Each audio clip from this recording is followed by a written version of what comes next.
आजकल daily basis में ऐसे बहुत से केस सुनने को मिलते हैं जिसमें जो पिता हैं वो बोलते हैं कि मैं अपनी सारी प्रॉपर्टी अपने एक बच्चे को दूंगा, बाकी सबको कुछ नहीं दूंगा, या फिर अपनी सारी प्रॉपर्टी मैं बेच दूंगा, किसी को कुछ नहीं दूंगा, सबको घर से बेदखल कर दूंगा। जी हाँ, ऐसा ही एक केस हुआ एक परिवार के साथ जिसमें पिता ने अपनी सारी पैतृक संपत्ति बेच दी और सारा पैसा खुद इस्तेमाल कर लिया। जब बच्चों को इस बात का पता चला तो उन्होंने कोर्ट में केस किया। कोर्ट ने साफ कहा कि जो पैतृक संपत्ति उसका अकेला मालिक पिता नहीं होता, पिता सिर्फ अपने हिस्से की ही जमीन बेच सकता है। इसके पीछे क्या लॉ है, आइए समझते हैं।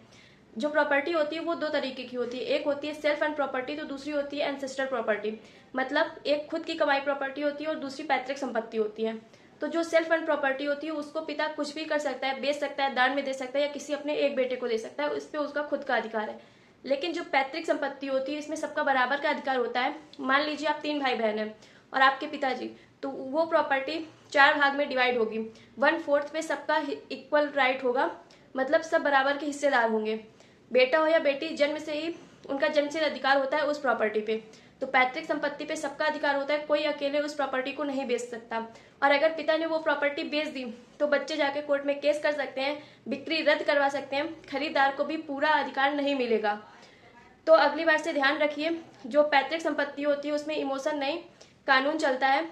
तो इस बात का ध्यान रखिए। और अगर आपके पास ऐसा कोई केस चल रहा है तो उन तक ये वीडियो जरूर शेयर करिए, क्योंकि आपकी एक सही जानकारी सालों का झगड़ा खत्म कर सकती है। ऐसे और लीगल वीडियोस देखने के लिए चैनल को सब्सक्राइब जरूर करें।